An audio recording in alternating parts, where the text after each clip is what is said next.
So what are you doing? Nothing. Nothing? Why not? I'm trying to get on this Lifestyle Radio website. Sounds like a cool website. Yeah, it's alright. Oh, wait, I might have it. You might have it. You're listening to Lifestyle Radio. The opinions expressed during this show are those of the individual participants and do not necessarily reflect the opinions of their associated organizations or Lifestyle Radio.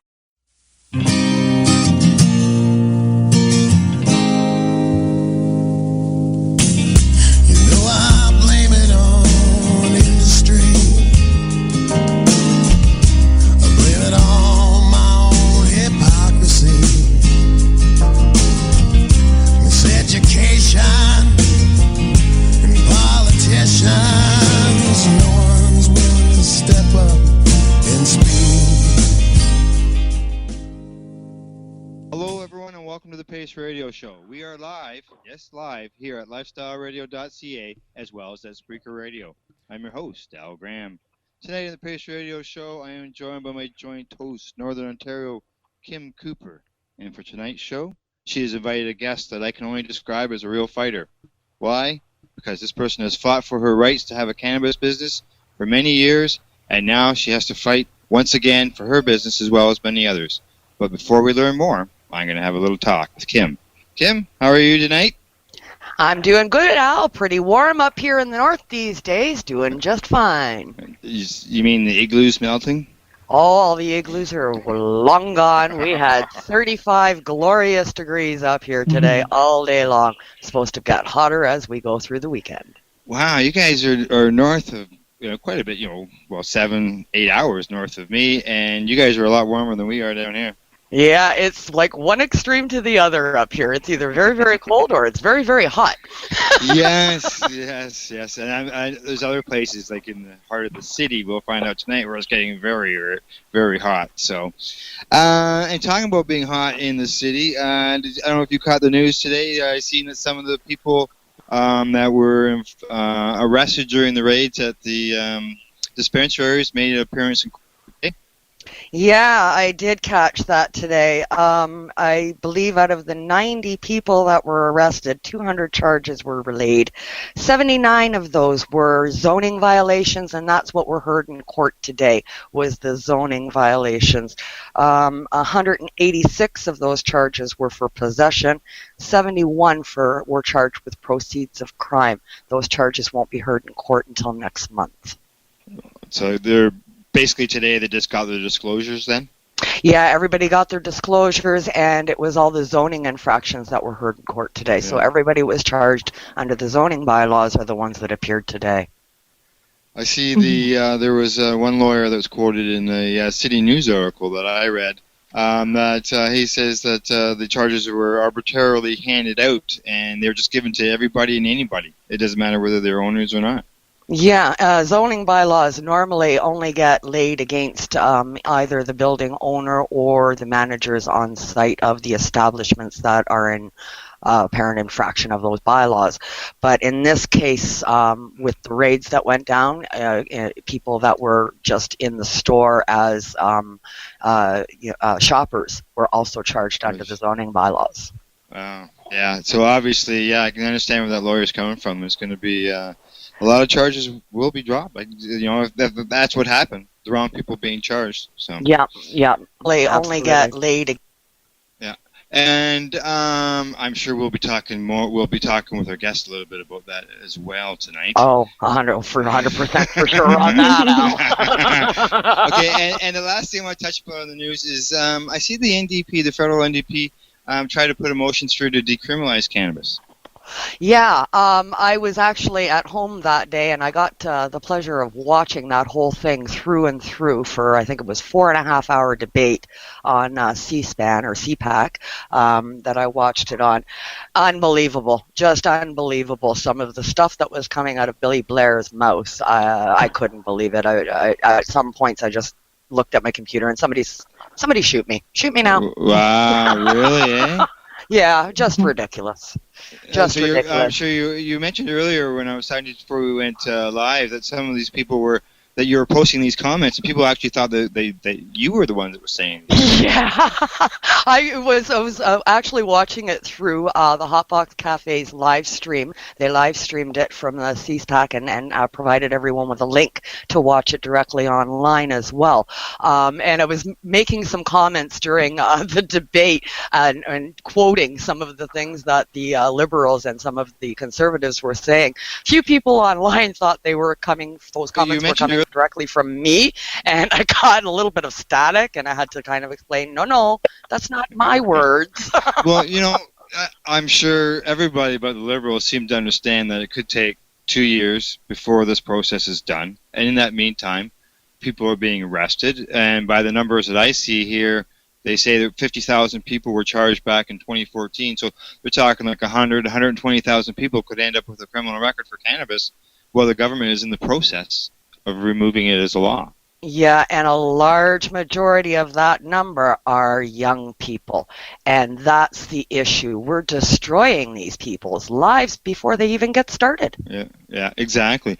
And you know what I found really odd was the quote that they used by the Attorney General, Minister Jody Wilson-Raybould, where she says that if they decriminalize, it would mean that marijuana would remain an illegal substance and that it would continue to be grown and distributed by organized crime networks.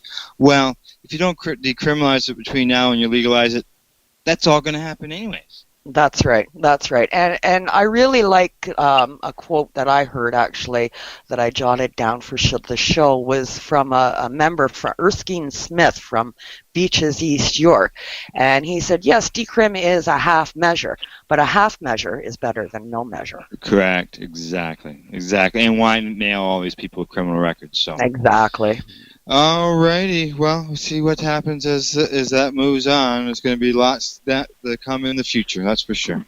That is for sure. So, all right, well, at this time I'd like to introduce our guest, who I said is a real fighter and when it comes to her business. So I'd like to welcome Abi Roach to the Pace Radio Show.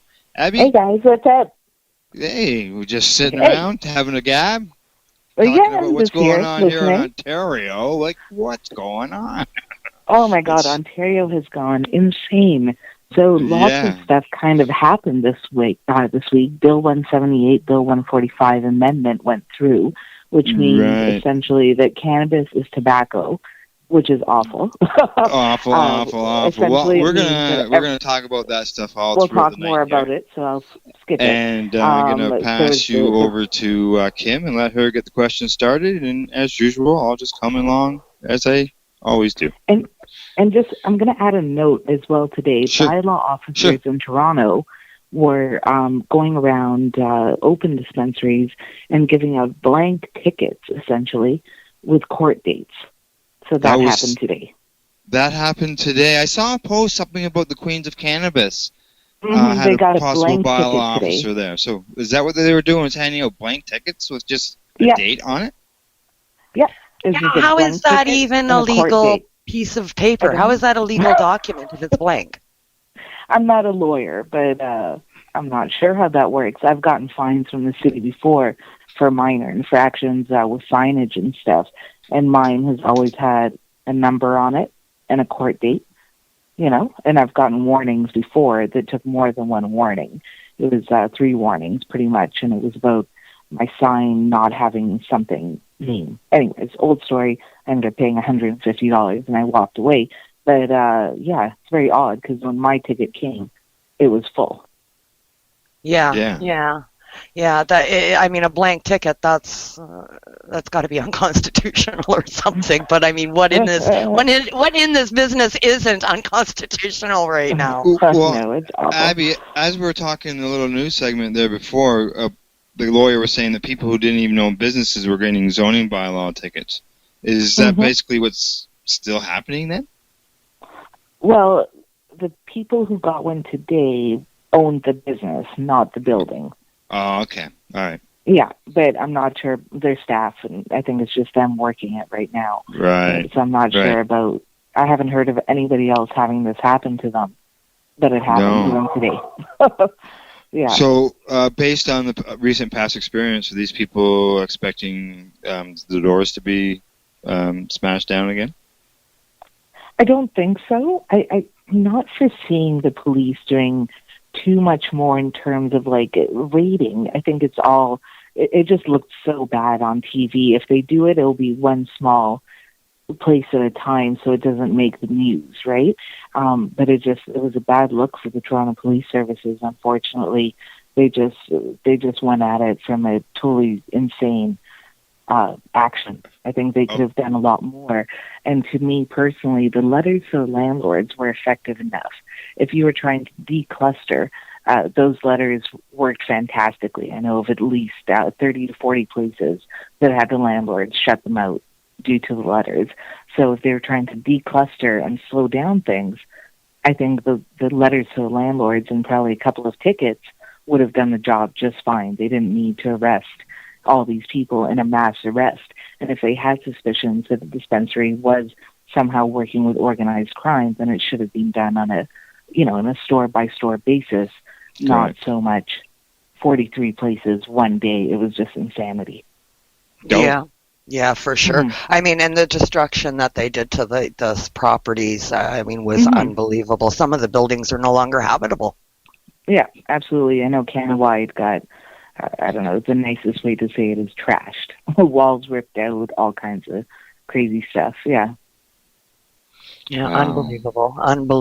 Toronto Police Services did come off looking extremely, extremely bad in this situation. When I was down in Toronto, being from the north now, originally from Toronto, but now in the north, when I was down there for the LIFT conference or expo, we watched the nightly news every night in our hotel room. And every night on the news, we watched at least one death, minimum. Per night that we stayed in the city, there was one death in that city. Now, I know for a fact on those raids, it was reported that police officers were taken off of other duties to attend and assist doing these raids, such as homicide detectives. What are homicide police doing raiding cannabis-friendly cannabis shops for patients while people are being murdered daily in that city? Yep. Yep, exactly. That's what happens. That weekend alone, I believe there were about 5 stabbings. Sorry to laugh about it. It's just kind of ridiculous. A woman was shot and her baby was taken out with a C-section and later passed. And there was a child a few days later who was shot in a drive-by in his shoulder, a 10-year-old child, through the window in a mistaken shooting. So exactly, what were they doing? It's insane. They spent millions of dollars on absolutely nothing, and now they've actually made their situation worse because of the backlash, and there's a whole backstory to the whole thing, and there's going to be problems within the backstory.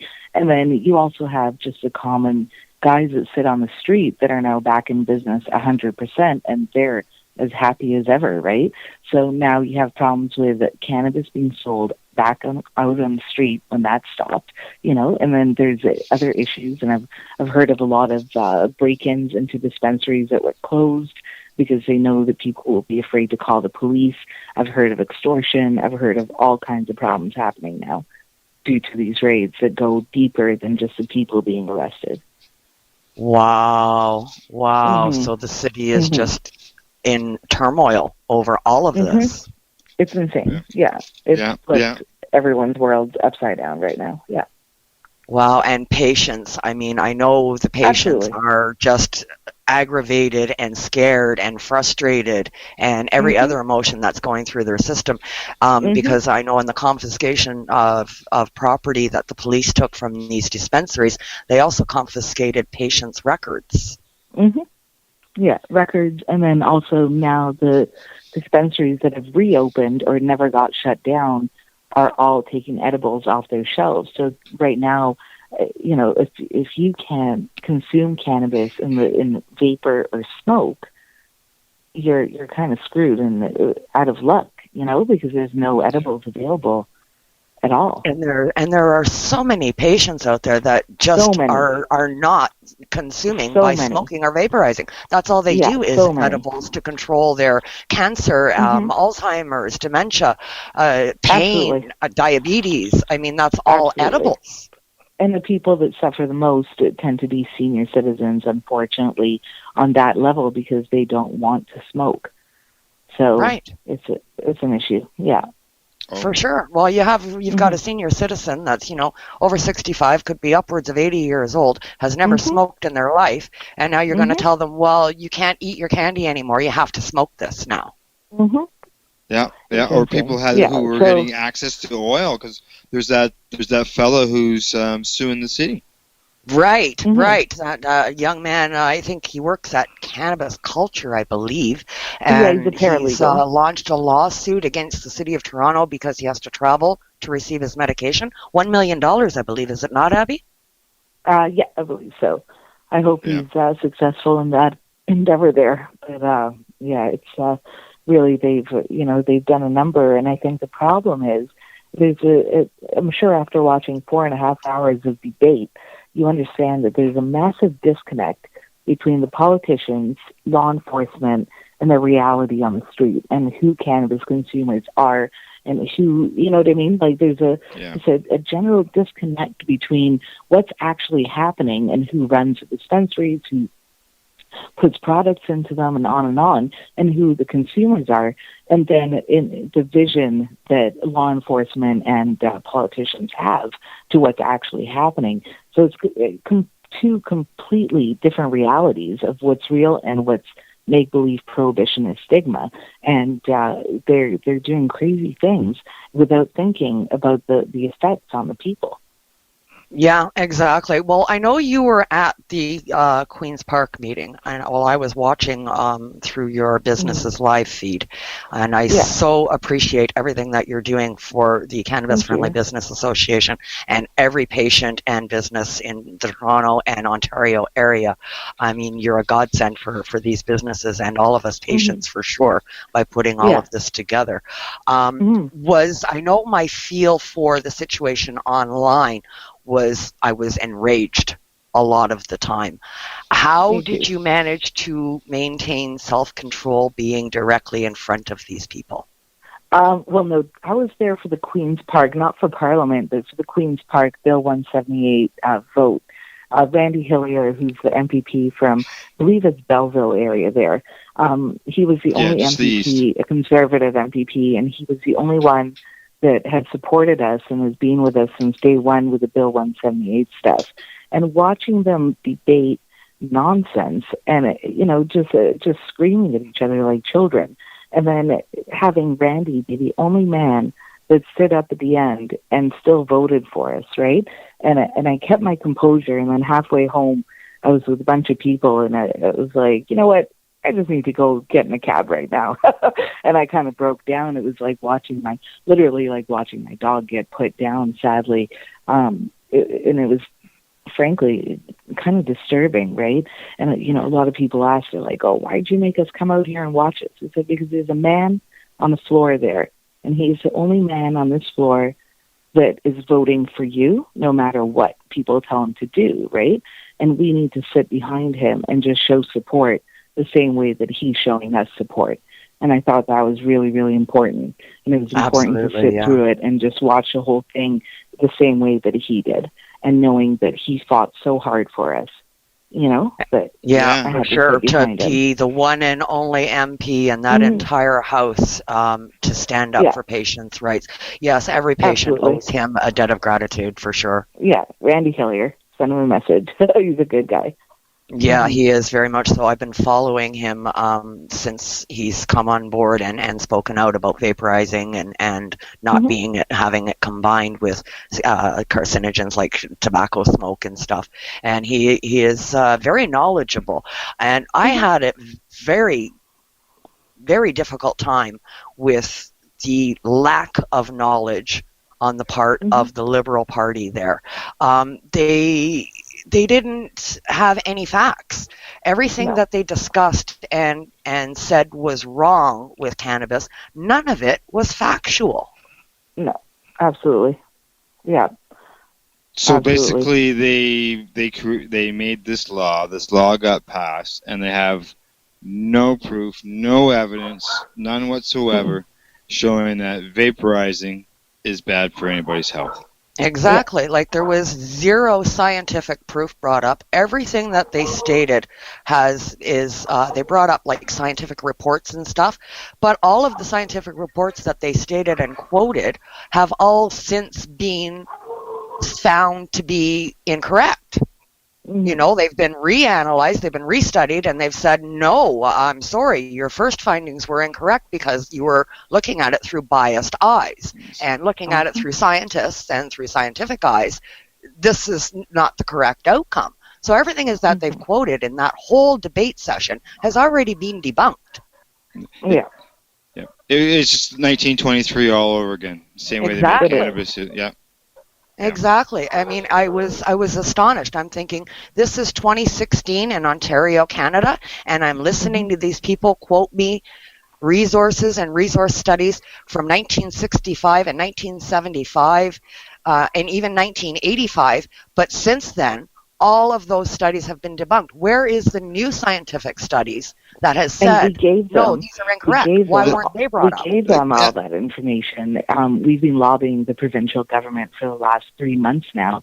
And our final presentation, we gave them a book, and it was about 100, close to 100 pages long. It had a poll, had scientific research, it had letters from community support, different people's opinions.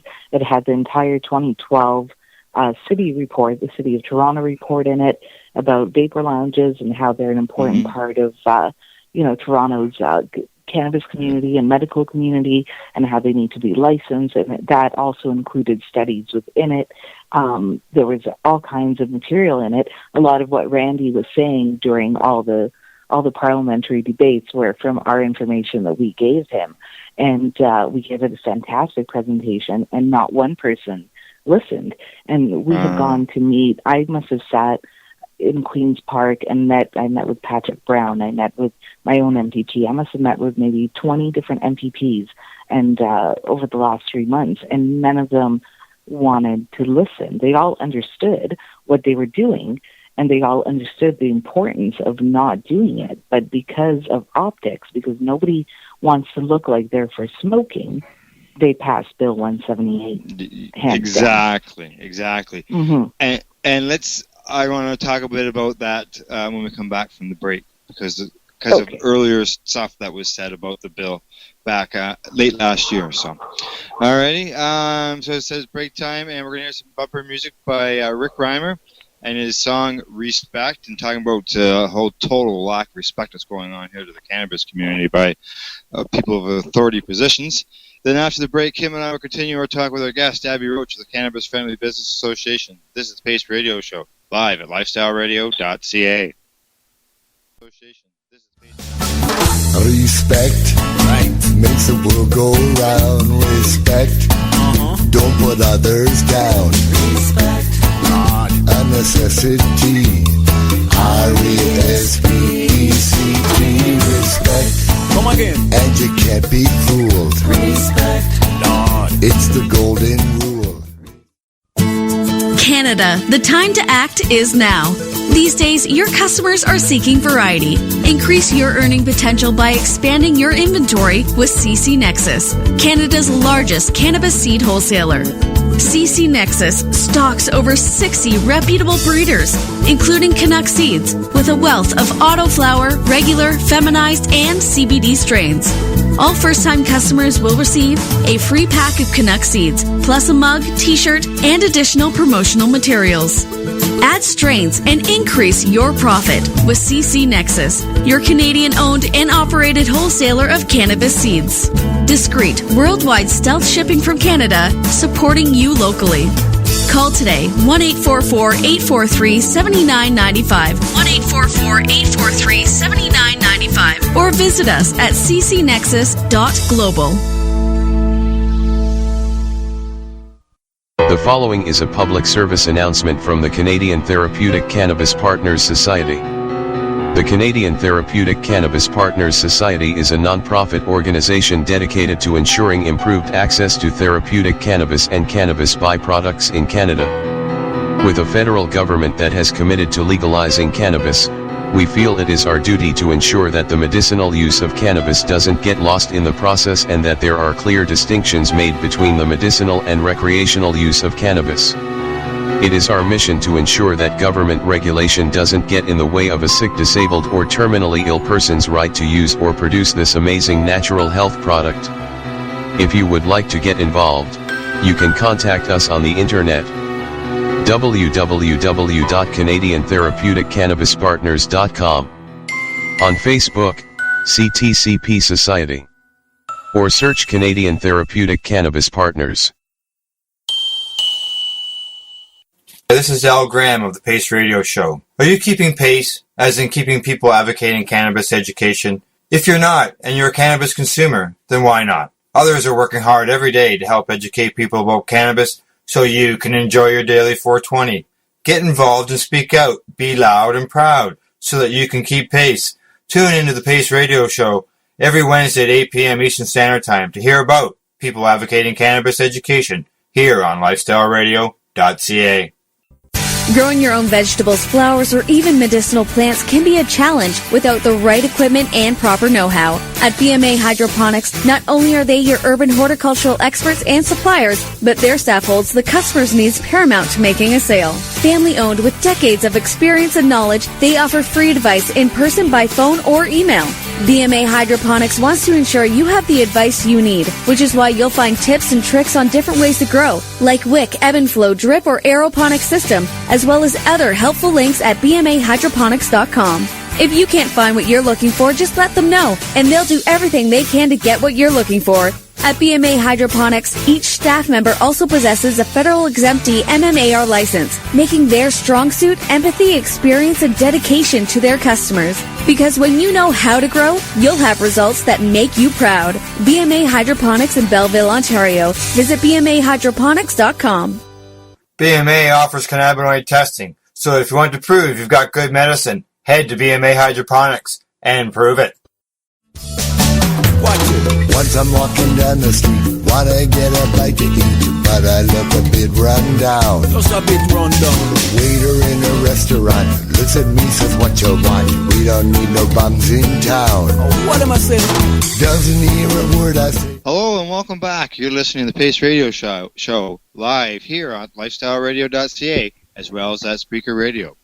I'd just like to let everyone know that on July the 1st, the city of Peterborough will host the 7th annual Peterborough Cannabis Day event. Wayne Matheson of Cannabis has once again put together an event celebrating the cannabis plant. It'll feature music, comedy, vendors, contests, as well as awards. Plus, there will be a special guest in the name of Robin Hawkins. He's the son of Ronnie Hawkins. I also hear that Michael Puff Dog Thomas will be making an appearance. He's going to come up from St. Catharines. I'm sure he'll be talking to the crowd about the stuff that we're talking about tonight, Bill 178, and the effect it's going to have on everybody. As well, I also should let you know that I will be broadcasting live on location during the afternoon. I'll be talking to people who are in attendance, the vendors, the entertainment, and just the people who are sitting around enjoying themselves. So tune in to Lifestyle Radio this Friday, or not this Friday, but the afternoon of Friday, July the 1st, to catch our live report from Peterborough Cannabis Day. Also, yes, tonight on the Pace Radio Show, I'm joined by our guest, Abi Roach of the Cannabis Friendly Business Association, and my joint host, Northern Kim Cooper. All right, we're back from the break. I've mentioned Abi, the Cannabis Friendly Business Association, a couple times here. We've been talking about the raids and all that. You want to tell us about the association? Yeah, sure. Essentially, what we do, we started in 2012 when the city of Toronto was trying to shut down the lounges. Back then, there was only 2 compassion clubs in the city, really no other businesses except for the lounges and the people who supplied them. And we started lobbying back then and kind of took a break until Bill 178. And now all of a sudden our workload is insane because there's so many cannabis businesses, and we are essentially under attack on every level, from edible maker all the way up to vaporizer manufacturer and the people in between. So it's kind of insane right now. And really our mandate has always been to make sure that independent businesses are able to stay within the industry, whether it be pre-legalization or post-legalization, because now we're facing this weird situation where the licensed producers who are under Stephen Harper's MMPR are kind of the only legal cannabis industry that just, with money and political ties, managed to get where they are on the backs of the independents, fighting the laws, inch by inch for years and years and years, and fighting public stigma at the same time. Mm-hmm. So we're in a weird situation right now where the government sees these next people who have a lot of money and connections as the people who should be running the industry, when in reality, the people who built the industry should be allowed to stay and continue. So it's what we all fought for. Yeah, the people who created the industry that's running there now, that you're being squeezed out by mm-hmm. people of authority in order so they can bring their own system in place. Exactly, and essentially to get a licensed producer license, you would have to have essentially at least $2 million. Insane amount of people working on it, architects. It was a massive undertaking. You need lawyers. It's about, I think the application alone, the only one I ever saw, was about 150 pages long, and you essentially have to have every square centimeter of that piece of paper filled out properly and pass every single test and hoop that they made you jump through in order to get that license. And most people in the industry just couldn't afford it, right? And anyone can own stock in these businesses, but you just can't be a part of the CEO corporate structure, right, or a director. So the fact that they're saying that organized crime isn't involved in licensed producers is kind of ridiculous, because anyone can buy stock.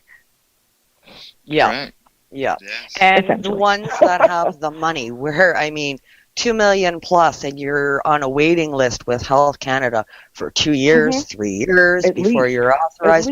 What other people besides people that have money coming in mostly from organized crime have that kind of money and resources to put out and wait? Exactly. It's insanity. Like the process itself, I think there's 1,700 licensed producer licenses in application right now that they haven't even gotten to. So it's nutty. And then there was an article the other day that said that if recreational was to come in, or adult use as I like to call it, the current license production system could only feed about 5 to 10% of the actual demand.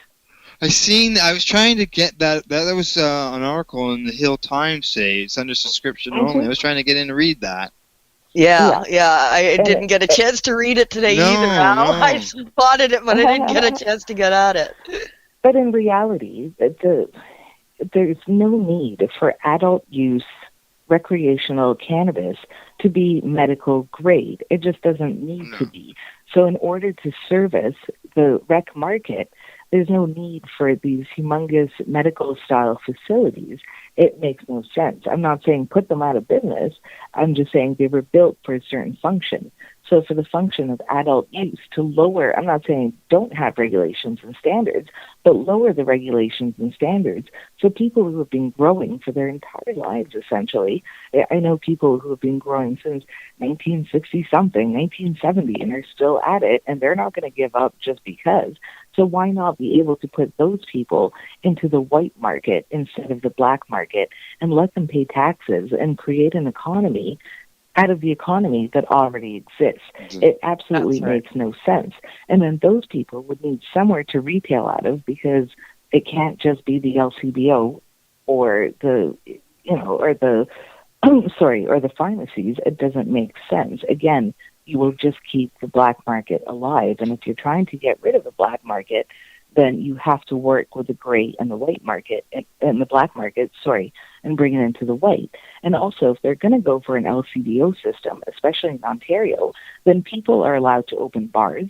They should be able to open small lounges where people can consume. And then on top of it, too, you can open a wine rack, or you could open a small microbrewery and sell your own beer. So why wouldn't you be able to sell your own craft cannabis out of a storefront? Yeah, Exactly. or offer grow rooms to people, and you can maintain their plants. And, my husband, when I used to operate many, many, many moons ago, pre-children, we used to operate one of those microbreweries. And, we would take care of things for people. They're doing their wine and that. Okay, well, there's certain times that this has to happen and certain times that. And we did that. And they came in and they did their bottling and so forth. And we took care of everything else. I would love to see a market like that for cannabis. And again, that's sort of something that we're pushing for. But if you're going to license it like alcohol. And if you want to sell it at the LCBO, we get it.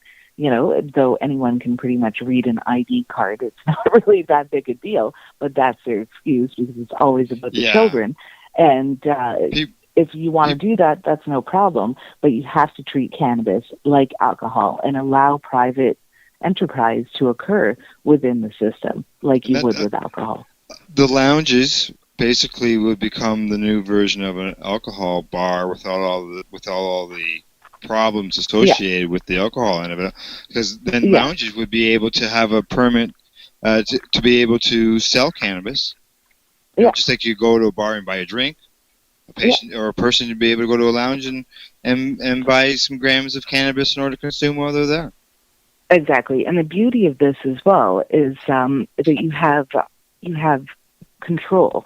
So the same as when you go into a bar, they have to stop you if you're over consuming. So in a lounge, it would work the same way. If you're going to be serving just single serving size, so 1 gram a joint, same as they do in the Netherlands. So it's just small amounts coming out in the coffee shop, and it would have to be consumed on site so it doesn't end up on the street. And then there's also accountability for the other big elephant in the room, which is the driving. So all of a sudden, the person who owns the lounge is accountable to make sure that nobody leaves and drives. So there's a level of accountability that they can include into it the same as they would for alcohol. So the easiest way for them to actually regulate cannabis would be like alcohol. So for every bottle that's bottled, there's a tag and a number. So for every cannabis plant that's grown, it would be tagged. They do this in Colorado as well. And then you can count how much is on every plant and on and how many were grown. And then you can calculate the tax through there and keep track of every gram that went out. Yeah, and this we're adults. This is Canada. We've had free will, and we've been able to govern ourselves accordingly as adults in the recreational field, whether it be through consumption of alcohol or whether we're going skiing. I mean, we can govern ourselves. We're not children. I don't understand why there is such a pushback from the government for instituting a program like alcohol for the cannabis plant. The relationship is almost symbiotic. They're identical for the structure that could be made for adult consumption of this. The only thing that I would say about it too is if you're going to be selling cannabis in the LCBO, that's actually a terrible idea because cannabis and alcohol do not mix very well for a lot of people. I know if I have a friend. They actually state that on the website at Health Canada. They advise you that if you are consuming cannabis, you should not be consuming alcohol, which is a huge red flag to me. Why WIN would even consider the LCBO for this in the first place. That's what I'm saying. And again, it goes with their harm-inducing mentality that they've gone on, the Ontario government, which is essentially, instead of doing the right thing and the smart thing, they're going ass backwards and telling people essentially it's okay to consume cannabis with alcohol, never mind the fact that you'll probably puke, most likely, and get very, very dizzy. So it's not a good combination. And again, they're trying to come up with policy which may be easy in the short run, but a terrible policy in the long run. Yeah, I keep coming back to the fact that none of it is science-based. None of it is based on current facts. None of it's based on current information. And I keep shaking my head, bewildered, that in 2016, this is our government. Yeah. Absolutely. Yeah. Absolutely. All right, there, people. It's getting that break time again. It's getting there. Time to make some money pretty soon. And when we get back, I want to bring up something that I was supposed to bring up in this segment, but I'll bring it up in the last segment. That's fine. It's all right. It's all right. As long as I don't forget to bring it up before we're done. All right. Okay. Okay. So we're gonna hear a little bit more of Rick Reimer, and then when we return, Kim and I will continue this conversation with Abi Roach. You're listening to the Pace Radio Show here on LifestyleRadio.ca. Abi Roach, you're listening to the Pace Radio. So what are you doing? Nothing? Why not? I'm trying to get on this Lifestyle Radio website. Sounds like a cool website. Yeah, it's alright. Oh, wait, I might have it. You might have it. You're listening to Lifestyle Radio. Respect. Yeah, man. Come again. I don't want obedience. I don't want to build a fence. This is not about control. No control, yeah. This is just a simple thing. Every man can be a king. No man has a bigger soul. Equality. So even if you die of thirst, pass around the bottle first. Share it with your fellow man. Pass the Dutchie, man. Growing your own vegetables, flowers, or even medicinal plants can be a challenge without the right equipment and proper know-how. At BMA Hydroponics, not only are they your urban horticultural experts and suppliers, but their staff holds the customer's needs paramount to making a sale. Family-owned with decades of experience and knowledge, they offer free advice in person, by phone, or email. BMA Hydroponics wants to ensure you have the advice you need, which is why you'll find tips and tricks on different ways to grow, like wick, ebb and flow, drip, or aeroponic system, as well as other helpful links at bmahydroponics.com. If you can't find what you're looking for, just let them know, and they'll do everything they can to get what you're looking for. At BMA Hydroponics, each staff member also possesses a federal exemptee MMAR license, making their strong suit empathy, experience, and dedication to their customers. Because when you know how to grow, you'll have results that make you proud. BMA Hydroponics in Belleville, Ontario. Visit bmahydroponics.com. BMA offers cannabinoid testing, so if you want to prove you've got good medicine, head to BMA Hydroponics and prove it. The National Task Force on Medicinal Cannabis is a group of not-for-profit organizations dedicated to influencing government policy with factual evidence.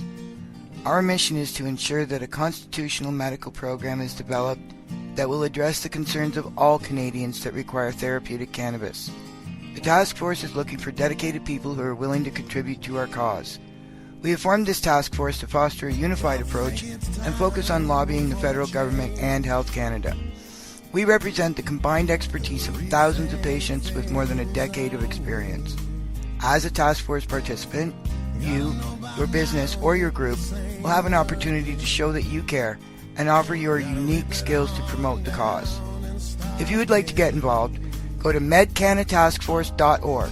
That's medcanataskforce.org and use the Contact Us link to get started. Help us help you.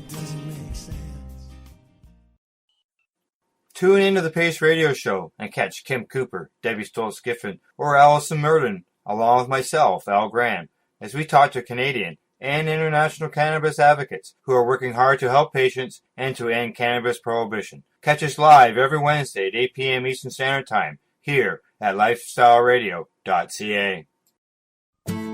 Canada, the time to act is now. These days, your customers are seeking variety. Increase your earning potential by expanding your inventory with CC Nexus, Canada's largest cannabis seed wholesaler. CC Nexus stocks over 60 reputable breeders, including Canuck seeds, with a wealth of autoflower, regular, feminized, and CBD strains. All first-time customers will receive a free pack of Canuck seeds, plus a mug, t-shirt, and additional promotional materials. Add strains and increase your profit with CC Nexus, your Canadian-owned and operated wholesaler of cannabis seeds.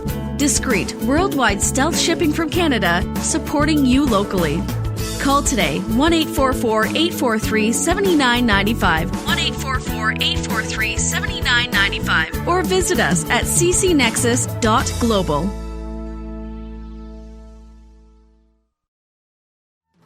When you see a stranger's face, show that we are all one race. Show some warm instead of cold. You know what Bob Marley said, you must share your daily bread. Life is worth much more than gold. You You don't have to do too much. Give a smile a gentle. Welcome back, and thanks for tuning in to the Pace Radio Show. We are live, and we are at lifestyleradio.ca as well as at Spreaker Radio.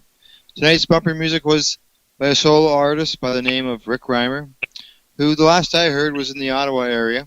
Tonight's song was named Respect, and that's something that obviously from what we're seeing in Toronto, that there's a real lack of respect. There's people there that have been building this cannabis business community for many years, and now basically they are being stepped on by our authorities, and it's just not right. It's no respect at all. So if you enjoyed Rick's song, then I would suggest, in order to find his other music, that you have to do a search for him on in your search engine, because presently right now I just don't know where to find him.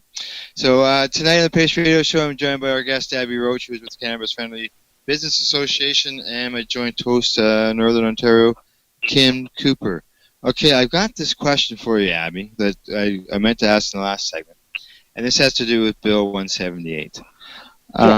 Back in November, I believe it was the deputy person to the health minister, said that the government had received information from council that they should allow the public consumption of medicinal cannabis and vaporizing, because if they don't, they're more likely to get themselves in court in a constitutional challenge. Why? Like, it just doesn't make sense. Obviously, like we were talking before the break, it was all sort of about hysteria. People getting upset about something that they're not educated on.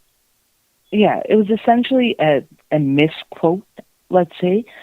Someone from the media had asked her a question. She didn't really have an answer, and she essentially said, yeah, people can consume their medical marijuana anywhere they want.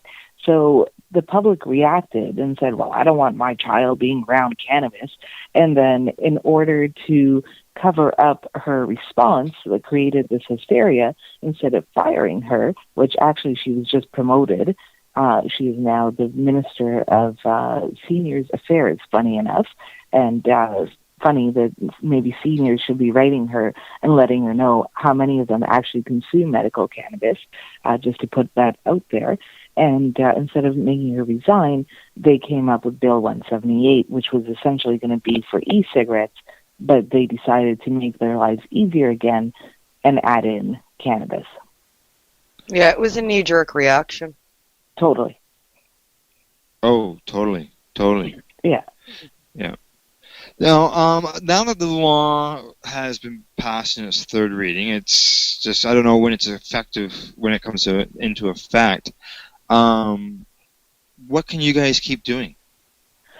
Okay, well, essentially, there's three things that can happen. Number one, they probably won't be able to get it into effect and signed until January 1st. There's 2 dates where new laws come into effect, and that's July 1st and January 1st. We hope they miss both. That would be amazing. And the second thing that needs to happen is that they need to create regulations within the law, because right now it's very broad. It doesn't actually even say medical marijuana in it anymore. They took that part out and called it any prescribed substance. That's what it says in it. So now, essentially, it can go into anything. So if you wanted to smoke banana peels, you couldn't, right? Anything smoked or anything inhaled cannot be, it's the same as tobacco, essentially. Quick question. I just want to interrupt here for 1 second here. Quick question. I'm jumping on you there, Al. I'm sorry. But this is concerning. A quick question in here. I use a Ventolin puffer. That's inhaled. It comes out in a shot, in an aerosol. Am I going to be forbidden? Would that fall under this law?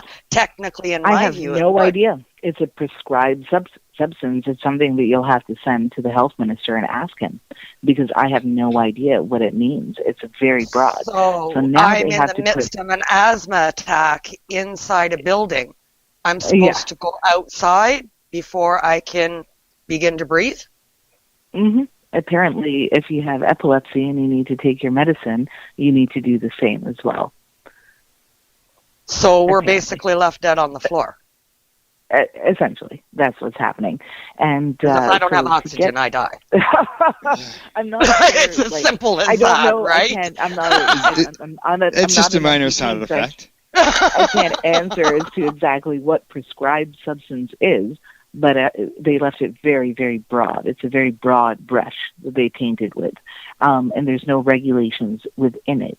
And then what happened as well was when we put our amendment through to ask for safe spaces and also to amend the sale of vaporizers, because they're going to be not so much banning it, but a store won't be able to explain anything about a vaporizer to you. They won't be able to show it to you. They won't be able to tell you anything about it, essentially. You'll just have to go in and guess. It's awful. Anyways, and again, harm reduction. I'm sorry, when we put our amendment through, the National Post had written an article about it, actually, and it said that we'd requested this amendment, and they turned it down. And then her actual quote was that they understand the need for safe spaces, so that's good. She read our brief, which is fantastic, because she used our wording. But this isn't something that they can regulate through the law. It's something that would have to come in through secondary regulations, right? So that, I don't know if I take that as a good sign or a bad sign, but they understand. So that's fantastic. But now there's a cabinet shuffle, so who knows who's going to be in charge of the file now. And it might get messy, and we might have to start lobbying all the way from the start. So that's what we have to do now, is our next level is to figure out who got our file and who do we talk to next about making a regulation. So that's step 2. And that's just more work and, more funding that we need. And then the third step is there is a loophole in it. I probably shouldn't talk about it until it happens, but you'll all find out if we have to go to Plan Z. There's a loophole in the legislation that we have found, but that's for a later discussion. All right. Okay, so Plan 3 is there. We're not going to discuss Plan 3, but it's there. So that's encouraging. Now Plan B there, the second one that you touched on with the regulation. Well, now we have to wait for the law to be enacted and then put a regulation in to amend it? No, we should be trying to get the regulation before we start now. As soon as we find out what the cabinet shuffle was and who's actually in charge of our file now, because it's all different people. As I said, the deputy was promoted to Minister of Seniors Affairs, and Mr. Hoskins he stayed on as health minister. But then there's a whole bunch of policy writers who work beneath them, and those are the people that we were talking to, and they have now been shuffled about as well. So we don't know if the same people got to keep their jobs or if new people are coming on. But we have to find out, and then we have to meet with them and try and convince them cabinet shuffles from the when you got to meet all new faces in a cabinet shuffle. You don't know if they're pro, you don't know if they're con, you don't know if they care. All over again, eh? Exactly. Yeah. So we essentially have to start from scratch with some stuff that we've done behind us already. So we've done the legwork, but now we just got to keep going. Wow. Now, as you said, too, this all takes time and it all takes funding. Let's talk about a lot of funding. And then if we want to fight for dispensaries, which we should, essentially in the conversations that we've been having with other associations, we're the only one based out of Ontario. Really, there's a lot out west, and they're dealing with the federal government, and they're on the same page as us and what needs to happen.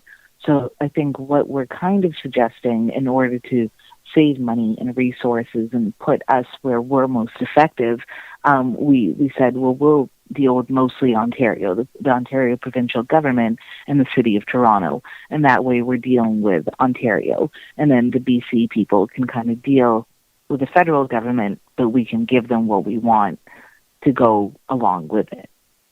Okay, so we're sort of an Ontario branch of what they're doing in BC on the federal level. And you guys are going to take over everything for Ontario provincial. Yeah. Exactly, because there's lobbyists coming in from the KMCD, the Association of Dispensaries. There's people from Craft Cannabis. There's people from CTAC. CTAC is research and licensed producers, and also smaller dispensaries. And then there's also our partners, the Cannabis Growers of Canada, and they're all lobbying on a federal level out of BC and also provincially in BC. But there's nobody really lobbying Ontario, which is going to be the big one. Right, and Ontario seems to need the most help. Yeah, I mean, I keep kidding beside myself when I think of everything that I saw at Queen's Park. It was just, it was amazing to me. Yeah, and the thing about British Columbia is that the politicians there understand the economic effects that cannabis has on not only people's lives, but the provincial government. And here in Ontario, like I said, there's a huge disconnect between what's actually happening on the ground and what's occurring in government. So I think to the Ontario politicians, they don't understand how big the cannabis industry in Ontario is.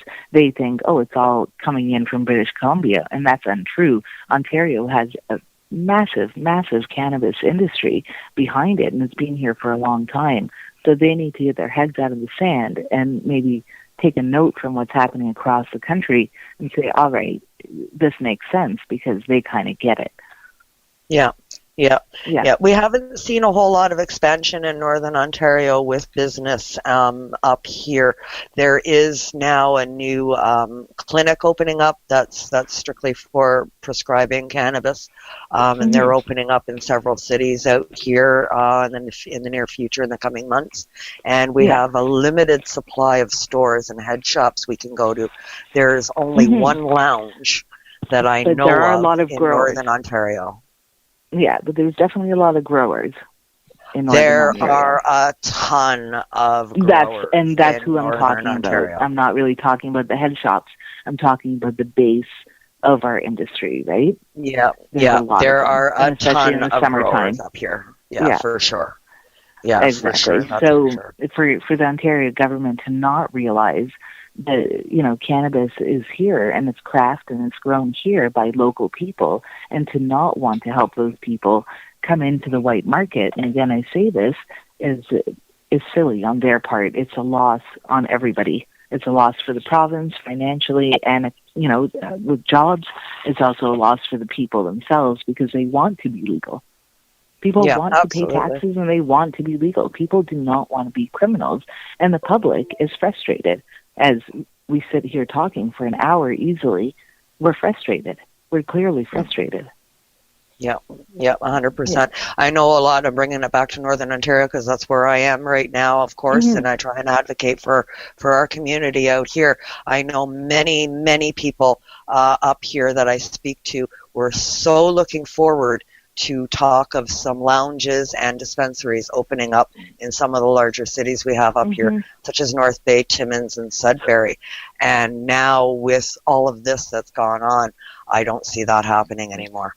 I know of two guys who were going to open up lounges or had talked about it, and because of this new law, they've backed away on it.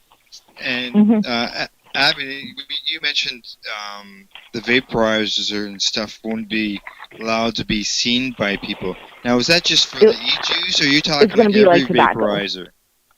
Yeah. So, like, you wouldn't even be able to put a volcano on display? No. You'll just have to come in and essentially guess at what you want by reading about it on the internet. It's insanity. You mentioned the head shops. That's a huge effect on people who, make, like I have, businesses that I deal with through PACE, such as Pipe Dreams, and, that's what their business is, just like, Roachorama. And, of course, it's a huge part of our business. We sell a lot of vaporizers, Yeah. Wow. And and not only is it a financial impact on us, which is what I kept trying to explain to the politicians. It's like, just because we're a business association doesn't mean it's about the money. It's about the customers. I have an average of probably 20 people a day that come in and say, oh, I quit smoking, or I have cancer and I can't inhale. There's all kinds of reasons, but an average of 20 to 30 people a day come in that want to switch off of smoking and they want to switch to vaporizers for health reasons. So for them to not be able to get the correct answer and not get the correct product, and also if you misuse a vaporizer, you might as well hit a pipe or a bong because you're just turning it up to a point of combustion. So if people don't realize, because we weren't allowed to tell them that not to turn up your vaporizer all the way to high and just keep it at a medium level or at a certain temperature, they'll just be combusting and misusing their vaporizers and will defeat the entire purpose of spending a whole bunch of money on a product that they're not using continue correctly. to choke on the combustible material, and it won't do them any good. And this is affecting patients' lives. Absolutely. It's like telling a doctor to give a patient an apparatus to use at home without instruction on doing that. It's the same thing. Like you know, you leave the hospital with stitches and they don't tell you how to clean them. Yeah, exactly. It's insanity. Yeah, the Wynn government has gone off the rails on all kinds of topics, not just cannabis. And I really don't understand it, especially with Volcano being an authorized medical device. Yeah. Exactly. Yeah, and you know, every time we gave a presentation or I met with an MPP, I always talked about my friend Ron, who passed away a while ago. He was diagnosed with stage 4 cancer, and he was using a little candy pen that I gave him, and he was just vaporizing RSO oil, essentially. He wasn't even vaporizing like full cannabis. It was just Rick Simpson oil that he was vaping, and the nurse would help him load it in. He couldn't get out of bed. He couldn't get into his wheelchair. So essentially, with Bill 178, he would be forced to be wheeled out in the last weeks of his life, wheeled out onto the street no matter what the weather is, and inhale his medication outside. Yeah, on the curb, this is Canada. You know, we have winter for over 6 months of the year. Yeah. Exactly. Yeah. I made a couple of them cry with that story. So, but it's a real story. Yeah, It's you a know, real and life I mean, thing. if you tell that to somebody up in Northern Ontario, there's 2 months of the year we can't get out of the house. Exactly. It's not right to forcing patients to do that. Like, it's ridiculous. You know, it's obvious the patient has support of their doctor, and yet they're forcing them. What other medication were they forced a patient out on the street to That's take? right. Well, that's right. Well, apparently, possibly my puffer. Apparently, possibly. But and for them, they're trying to preempt legalization in the recreational market. And there's other places that have already legalized or have come close and have come to realize that banning safe spaces and banning places where people can consume out of the public eye and off the streets is important. So Colorado has now gone back and are now allowing lounges to open. San Francisco, same thing. Washington State, Oregon, all these places are going back on their policy of no public consumption because they realize that people need a place to go. So if a product is legal and is available, people will need a place to congregate and go because some people can't consume at home and some people will only consume on the street if there's nowhere else to go. So the problem of public consumption and, consuming on the street, you're actually, again, creating harm to the public rather than reducing it through the lounges. Yeah. For example, you can't smoke cigarettes on my backyard patio anymore, and now everybody goes out to the street. So we have a group on a Saturday afternoon of 15 people smoking cigarettes out on the street at eye level with children who are inhaling, 2 meters worth of tobacco smoke when they walk by. Is that better than the people, smoking their tobacco on a back patio away from the public? Now imagine that with cannabis. Right. So now all of a sudden you have the same situation that's happening on the BC ferries that we saw on the CBC happen this week, where a man was trying to medicate and they said, oh, you can't smoke in the smoking section. There's women and children here. We don't allow cannabis, right? So imagine that in a city the size of Toronto. It's going to be out of control. They are going to be crying the day that all the lounges close down. Crying. There's going to be so many people in our parks and in our streets. Right? Everybody's going back on the street now. Yeah, exactly. So all the hard work that we've done over the years with trying to take, cannabis out of the parks for consumption and for sale at the same time, and taking it away from our children and our playgrounds where any teenager can walk through the park and buy a doob and sit down and smoke it. Now they would have to go to a dispensary that's 19 plus because the street guys are out of business, and then they would come to a 19 plus lounge to come and take that same cannabis, right? Yeah. So now you've taken away the places where people have to get carded to buy their cannabis, and you're trying to take away the places where people get carded to come and consume it, but you're protecting the children. I don't understand it. Tell me if you do. No, it definitely makes absolutely no sense, Abby. I'm with you 100% there. I've been scratching my head and shaking my head and trying to figure this out, and from any logical standpoint, there is no reasoning to any of this. Abby, is part of that Smoke-Free Ontario Act, does it state that you got to be, 9 meters or basically 30 feet away from an entrance of the business? Yeah, exactly. So what kind of effect would it have on, basically, I'm thinking of Kensington Market. Like everything, your businesses are all packed right together. Well, that's the problem. Even in Kensington Market, the tobacco bylaw enforcement, for example, we had one complaint. I'm on the BIA, so I get all the inside scoop on all these little things. And we had one complaint down the road because there's a man who lives close to a bunch of bars. And he said, people are smoking by my house. They have to da-da-da. So now, from a certain part of Kensington and the south where there's space on the sidewalk, they've implemented the 9-meter rule. But everywhere else, because it's impossible, we would essentially be smoking in the sewers. They aren't enforcing it. So the licensing people can pick and choose what they want to enforce and what they don't want to enforce sometimes. So basically, I'm hoping that we can also lobby the licensing department in the City of Toronto with their own words that stated in 2012 that we should have lounges because they're important, and we're hoping that we can lobby them to put in their own regulations, which would fall under Bill 178 as an exemption, and give us our licenses, which we were promised 4 years ago. Were they calling them medical marijuana consumption facilities? No, they were just calling them vapor lounges. Oh, okay, all right. I was just trying to remember back when the City of Toronto was going to try to regulate the lounges. Yeah. Who was it we had on there, Al, that had a great name, and I've forgotten it now? It was Ted Smith, I think, had a great name. Well, I'm sure Ted would come up with one. Yeah, legal consumption areas or something like that. He made it.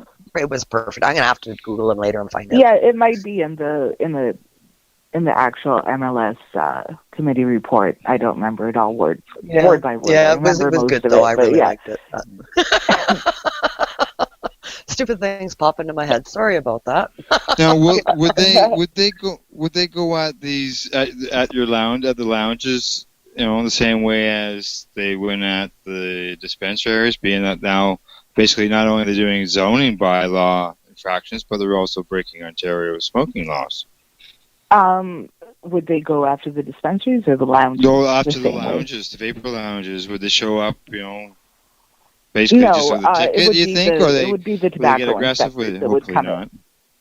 Yeah, it would be the tobacco inspectors, and then they would give you the same thing. They would give you a notice, and they would give you another notice, and then a man would come to your house and give you a court notice with a fine, and then you would show up to court and talk to the judge. And if it has to come to that, then that's what I'm. So what are they looking at fines? Is this something that is a heavy fine to prevent repeat occurrences? Yeah, definitely. Yeah. I think Smoke-Free Ontario is about $10,000 to $30,000 fines. Yeah. Wow. Yeah, that'll hurt. Yeah, it will hurt, definitely. It will. So obviously, if it gets to that point, you're going to fight it, right, Abby? Yeah. Oh, absolutely. Yeah. But it's just coming up with the money. But at the same point, we're hoping to stop it before it gets to that point. We're hoping to talk sense to them. But again, like talking sense to politicians is very expensive because they don't want to listen to me, right? And it's funny because I always, I kept telling them, I'm like, I've existed before the advent of vaporizers, right? So to call me a vapor lounge doesn't really work, though we have vaporizers and we do have a vapor lounge. But, you know, these, just to show them, it's like these places have existed now in Ontario for 13 years, going on 14. This year it's going to be, actually June 15th, is going to be our 14th year anniversary. So that's a very long time. That's almost 15 years that these places have been around and haven't bothered anybody. No one has ever been arrested. We've never had a fist fight. We've never had any stabbings or anything crazy of the sort happen. Just your regular Kensington Market stuff occurs, and that would happen at the butcher shop, and it would happen at the vegetable shop, no matter how you cut it. That's right. That's right. So 14 years today. Yeah, pretty much. Yeah. I was looking when you said June 15th. I looked at my calendar. And it's today. Yeah, that's right. That's I know. It's crazy. Yeah, because it's a birthday. It's a birthday that's been a long time coming. Yeah, it's 16 years to the store. Yeah, because I know, like, back in 2012. I did an article for Treating Yourself on the lounges, and like, there isn't the societal harm that you would see in an alcohol place. That can happen. I'm not saying all alcohol places are like that, but it can happen and you just, there isn't the reports. There isn't that stuff that happens. Absolutely. And my city councilor supports me. My police department supports me. My community supports me. Everyone in my business community supports me. So I'm hoping that we can make a big enough stink if this happens, right? Like, I have enough support for sure that I think I can keep going, especially if I can get Joe Cressy on my side on this one. I need to work on him a bit more. He's a tough cookie as well.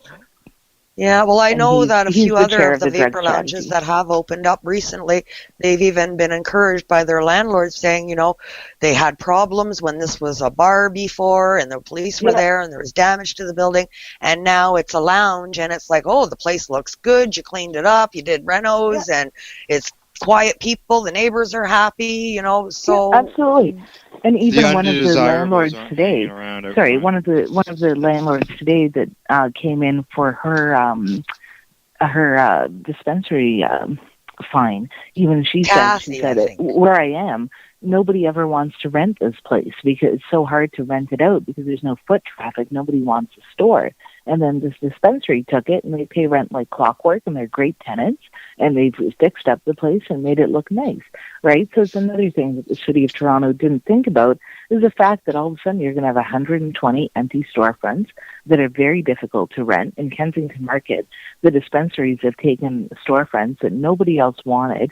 For years, these places sat vacant, second floors and basements and all kinds of odd retail situations that nobody ever wanted, and created a viable business out of it, and pay the rent and pay the taxes, creating jobs, and helping people.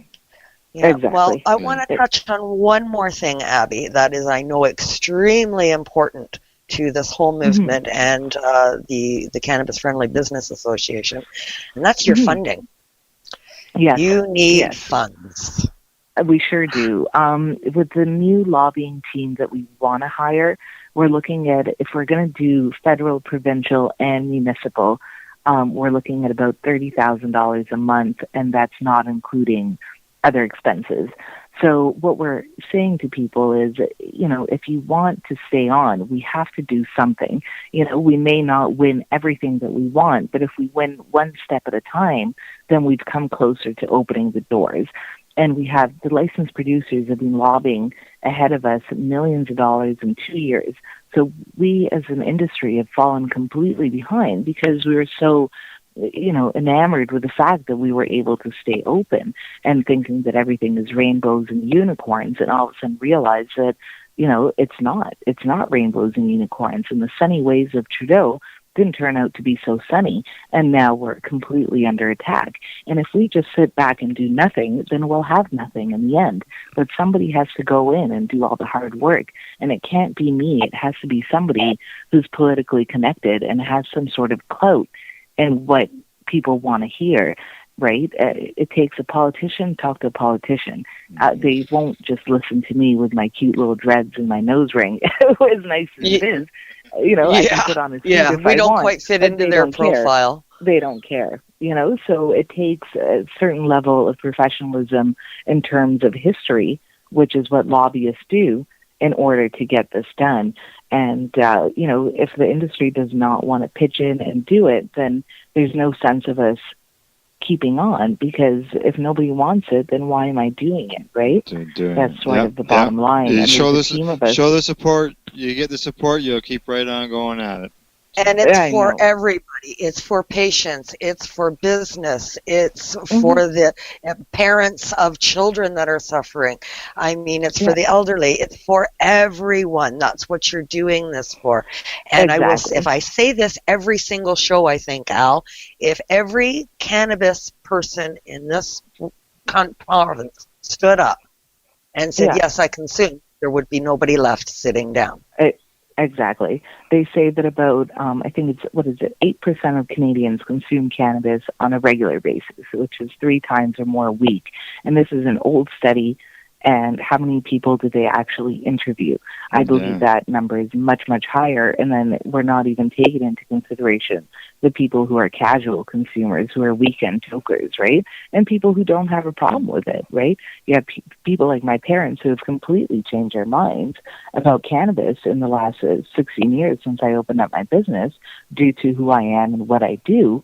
And even though they don't consume cannabis, they support it. And they support the legalization. They support the small businesses. I remember my mother called me to make sure I didn't get raided. And she said, I don't understand. There's 6 of these places around me, and they don't bother anybody. I was like, exactly. That's right. That's right. And all of the activists that do come out of the closet do stand up and do start discussions about it and paying attention, start creating conversations with those around them. And that's where we've got to change the minds on the ground level and get everybody to stand up. Look at the gay community. The gay community has completely changed using exactly that method. Yeah. We're getting close here to running a little bit on the time, which is fine. We're good so far. Before I ask you about the shout out end of it, is there anything else that you'd like to cover on this situation that we may not have covered tonight? Me? I think we got through almost everything. The biggest thing, like we talked about all night, is really supporting your local cannabis business. These are people who aren't just in it for the money like everybody thinks they are, because the word business is involved. These people are putting their freedom on the line so you can have yours. And it's important for the customers to support their local cannabis business, and it really support on all different levels, right? Keep shopping there. Keep writing letters to your city councillor, to your MP, to your MPP, and keep letting them know that these places are important and why you support them. And be positive. Don't be negative towards the politicians. Be positive. Explain to them the positives of things. And talk to your friends, talk to your family, out yourself, and let's get this done. Yeah. Yeah, a proper letter, not a rant. Will go a long way. No death threats, Yeah, exactly. That's it. Okay, Abby, as far as a shout out, I'm sure people would like to know where they can find about the CFBA and so on and so forth. Yeah, for sure. CannabisAssociation.ca with a Z. Cannabis Canada on all social media, and on Facebook, if you go the long way, it's Cannabis Friendly Business Association, but we're easy to find. We're all over the place, and there's links off our website to everything that we do. Probably needs a bit of an update because there's so much happening right now that it's slightly out of control, but there's a GoFundMe link off of there as well, and anything to do with the CFBA, just hashtag it, and you'll find me. And if you have any questions or you want to join, easy breezy. All right, before I bring Kim back in, as we're talking about cannabis-friendly business, and we haven't really mentioned the name of your businesses. I'm going to give you a chance to do that. I own Rotorama Hotbox Cafe in Kensington Market. I have Hotbox Jamaica. That's a bed and breakfast in Jamaica. Private Beach. It's awesome. And we have Split Magazine, which is our own little hustler, I like to call it.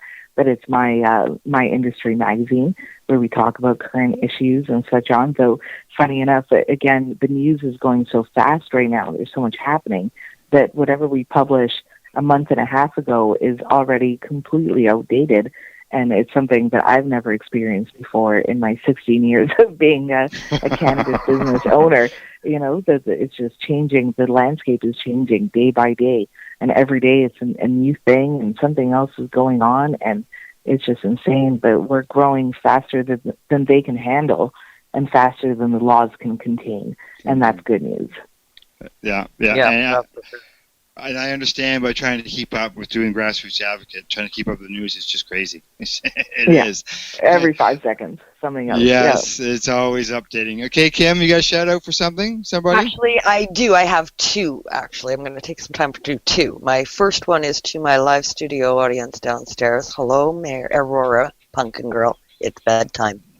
And my second shout out is for a company up here in the north. We're hosting the 18th annual Hemp Fest Northern Ontario, and it is going to be held in Moonbeam, Ontario, August the 22nd till the 28th. Live bands, DJs, weekend or the whole week pass. You have camping on site. Vapor Lounge indoors. It's going to be off the hook. Come on up and see us and spend a week and have some fun. Fantastic. And like you say, it's warm up there right now. It is hot. Yeah, you can get a hold of us anywhere online at Hempfest Canada in Northern Ontario. Okay, you could just a reminder to let everybody know that I will be back live again next Wednesday with my joint host Debbie Stoltz-Giffen and her special guest. You can find the Pace Radio Show on Facebook, and you can find us on Twitter at Pace Radio. And we can be found on the web at pace-online.ca.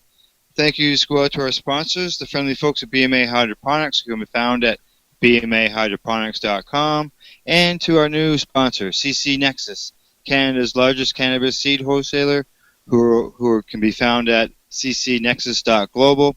Also, thank you to Al Rapp at lifestyleradio.ca. A huge thank you to Abi Roach, who is with the Cannabis Friendly Business Association, plus the owner of Hotbox Cafe in Toronto and Hotbox Jamaica, and to my joint host, Northern Ontario, Kim Cooper. Also a big thank you to you, our listeners, for tuning in the program. Thank you, and good night. Good night. For tuning in the program. Please hang up and try again.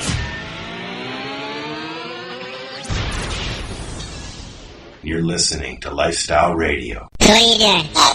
Nothing? Why not? I'm trying to get on this Lifestyle Radio website. Sounds like a cool website. Yeah, it's alright. Oh, wait, I might have it. You might have it. You're listening to Lifestyle Radio. The opinions expressed during this show